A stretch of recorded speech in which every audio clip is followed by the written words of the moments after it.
Hi everyone, and thanks for joining me back. I want to congratulate everyone who has come this far.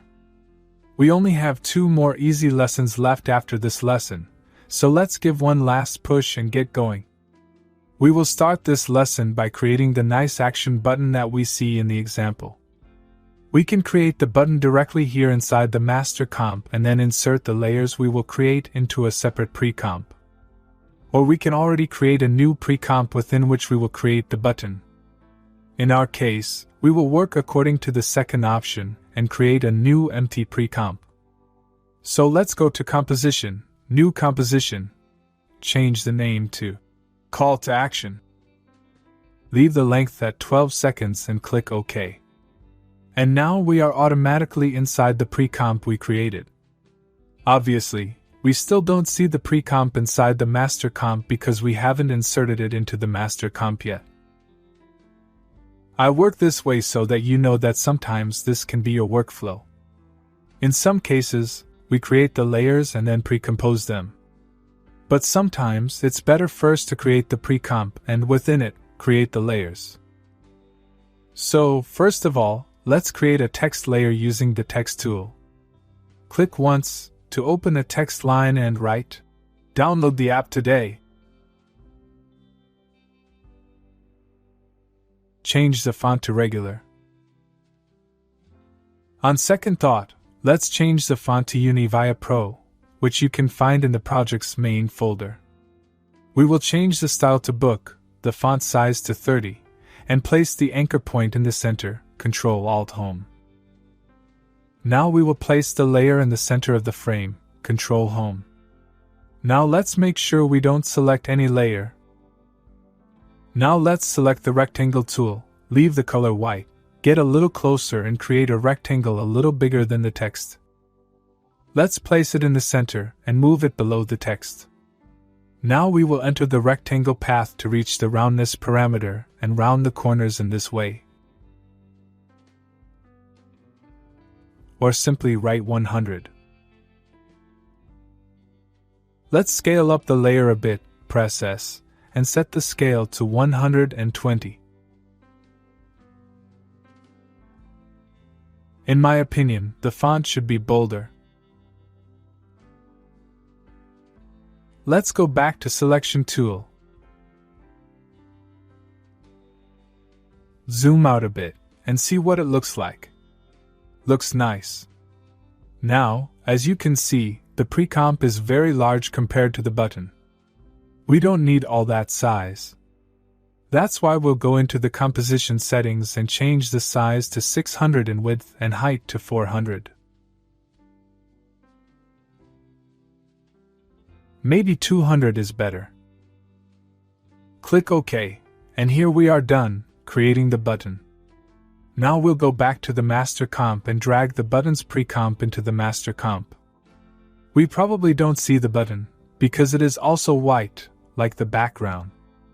We can copy the drop shadow effect of the iPhone, Ctrl-C, and paste the effect on the pre-comp of the button, Ctrl-V. Now it looks better. Now let's take this layer down here, and drag it to the time when the whole scene with the iPhone starts. Right now, this button doesn't have any animation, and we obviously won't leave it that way. But before we create an animation for the button, I want to remind you of a little thing from the parenting world. As you can see, the drop shadow effect is the same effect on both the iPhone and the button, meaning that these two objects share the same design. If we want to change the design of the drop shadow, we will have to enter each layer separately, and change the color in both one by one. But we can also control both effects from one place. In our case, we can connect the 2 parameters that control the color of the drop shadow. For this, we need to present these 2 parameters in both pre-comps. So let's select this pre-comp and press E to display the effects that are on this layer. We will open the effect. And here are the parameters of the effect on this layer. This is exactly what we see in this panel. We will do the same in this layer as well. And now, Let's link the color of this effect to the color of this effect. Excellent. And now every time I change the color of the shadow from this layer, the color will also change in the shadow in the second layer. In our case, we will not change the color, so that we will click Cancel. Let's close the layers and move on. Now we can quickly create the text that should be here. We will select the text tool and write, only on.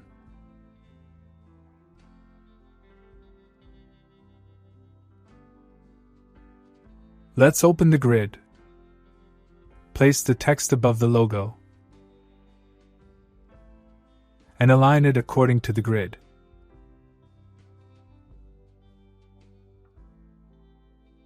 The button can be moved here. You can also lower it a bit.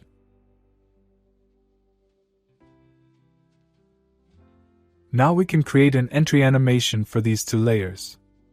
Because it looks ugly that these two layers just appear in the frame. The entry animation we will create will be very simple, with the button entering below and the text above. So select the two layers and press P to open the position parameter. We know that the final position of these two layers should be where they are now. So in the meantime, I'll go to the second 8 and create a keyframe for both layers. We have created the final keyframes, and now let's create the first keyframes. Let's reach the beginning of the layers, and now we will select only the text and move it up. Now select only the button, and move it down. Now change the keyframes to easy ease and the velocity to 85 by 85. Let's see what we got.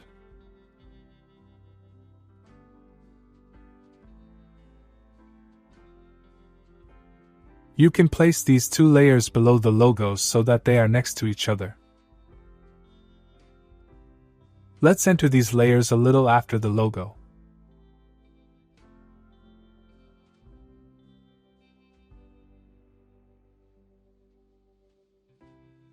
Let's see. Whoops, my project crashed. If this happens to you too, just move the time indicator and press space again. This should solve the problem. Well, everything looks great to me. This is a good time to press Ctrl S to save the project. Let's go back to the project panel and organize the project a bit. We can tag the new precomps in blue. For the background, choose None. And now, we can start creating an exit animation of the whole project. That is how the commercial ends. I want us to end the video with the last thing we see is the yellow background, to create a loop video. So let's learn how to do it. For this, we need to find the point in time when we want the layers to start coming out of the frame. But before that, let's create a click animation of the button. Select the precomp and press U. Now let's decide that the button should shrink and grow from this point in time. So let's press S to bring out the scale parameter, create a 100 size keyframe, move forward a second, and create the same 100 size keyframe. In the middle of the two keyframes, we'll create an 80 size keyframe. 75 is better. Now change the keyframes to easy ease and the velocity to 95 by 95.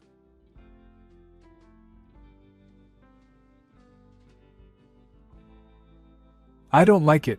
Let's change the velocity to 85 by 85. Looks better. After the button finishes the click animation, it's a good time to start taking all the layers out of the frame. Now let's make sure we don't select any layer, and just click the asterisk key. This way, we will create a marker on the work area, double-click on it, and in the marker's comments, we can write End. That way, I'll know later that this is the point where the exit animation starts. You don't have to do that, of course. I just wanted to remind you about the markers and the comments that can be written inside the markers. Alright, so let's start animating the layers. Let's start by getting this pre-comp out. I will change the panel just because it bothers my eye. So now press P. Create a keyframe. Move forward 1 second to second 11 and move the pre-comp out of frame to the right.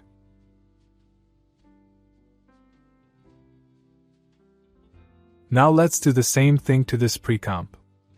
Select it and press P. We can go to the markup that we created and copy these two keyframes, Ctrl-C and paste them into the markup, Ctrl-V. Right-click, Keyframe Assistance, Time Reverse Keyframes. We reverse the animation. It's a cool way to save some time. Let's do the same with this text layer as well.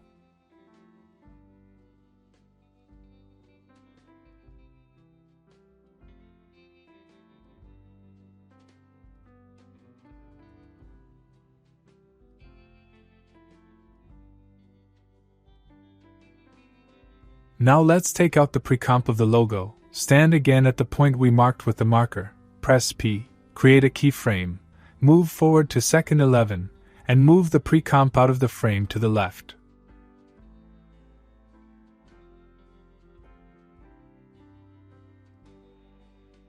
Now let's grab the keyframes we created for these two layers. First, select the keyframes of the logo. Hold the Shift key and now select the keyframes of the Scene 1 pre-comp.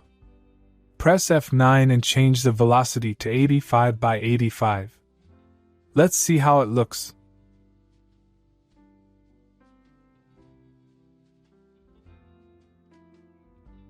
Now we can close all the layers and see the animation we created.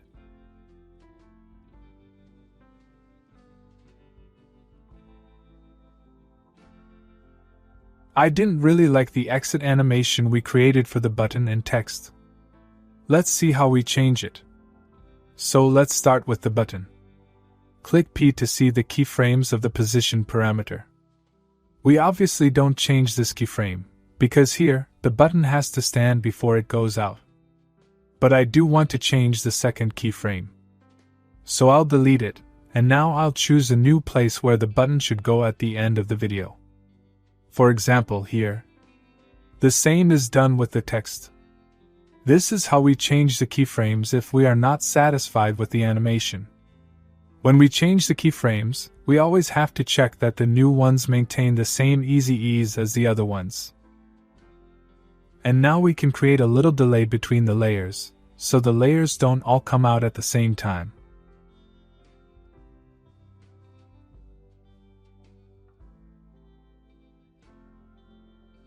Now let's go back to the loaders pre-comp and adjust the exit animation of the dots. But before that, we can tag the loaders pre-comps in a different color to distinguish them from the other pre-comps. And now, let's find a point in time when we think the dots need to come out. I think this is a good time.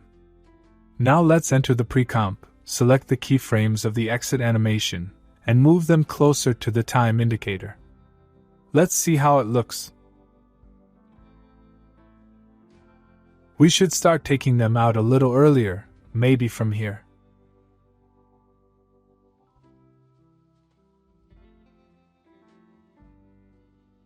Maybe even a little earlier. Let's see.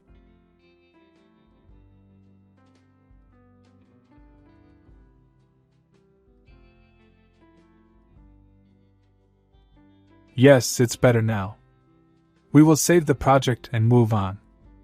Now, all it's left to do is to get the white background out of the frame, but when it's out, we want the yellow background to be behind it, to create a loop. So let's select the background, place the time indicator at the point we marked, press P. Create a keyframe. Move forward to the 11th second, and move the background from the frame on the left. Now select the keyframes, change them to easy ease and the velocity to 85 by 85, and enter. I see that the background should come out a little later, so let's move the keyframes here. I want the background to come out after the dots, so I'll continue to time the background relative to what I see in the preview. Adjust the timing until you get a result you are happy with.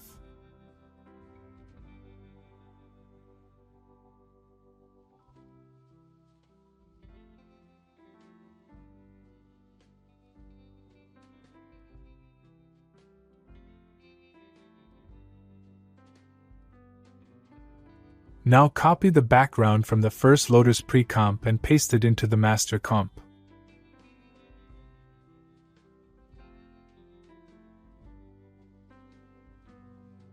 We'll move the background below all the layers, and tag the layer as none. And now, to know where to place it in the timeline, we need to see when the white background leaves the frame. Click U on the white background to see the keyframes, and place the yellow background exactly at the point where the white background starts to come out. That way, when the white background starts to exit the frame, the yellow background is already behind it.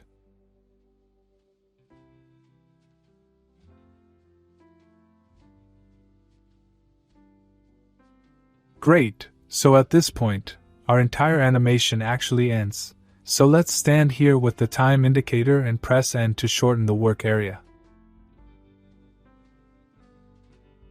So the last frame and the first frame in our video will look the same, creating a loop animation, meaning the video will start playing again without us noticing, without any kind of cut. Let's save the project again, Ctrl+S.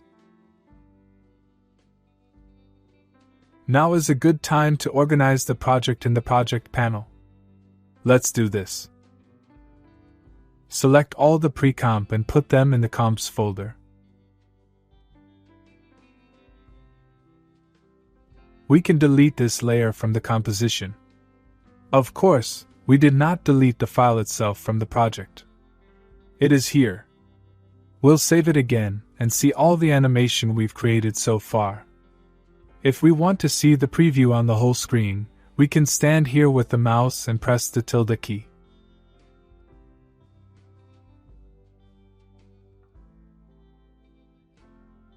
Now let the whole animation render for a minute, and we will see the animation several times.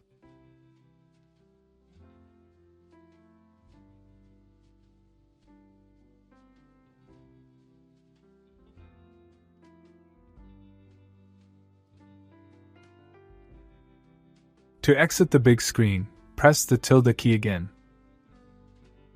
Now, let's learn how to add music to the animation. We can find the music file in the project panel, inside the Assets folder. Drag this file into the master comp. And now, press the spacebar to hear the song. Okay, so far, nothing interesting is happening. This whole part can be skipped. Drag the layer here. Let's hear what's in this part. Alright, this is interesting. Let's hear it again. Okay, now we will press the L key twice and see when this part starts.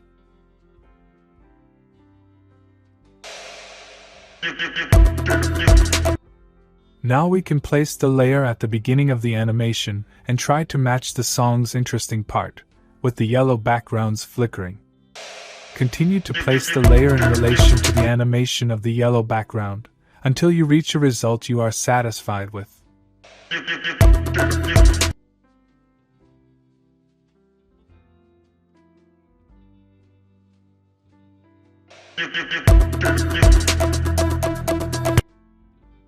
Cool, now you can cut this layer from here by Alt and the left bracket. Let's see how it looks with all the animation.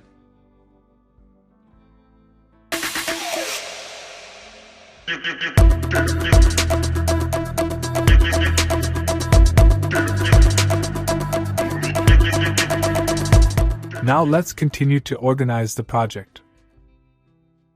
For example, we can tag all the assets in one color. Let's say in red. So everything that is under the assets will be in red.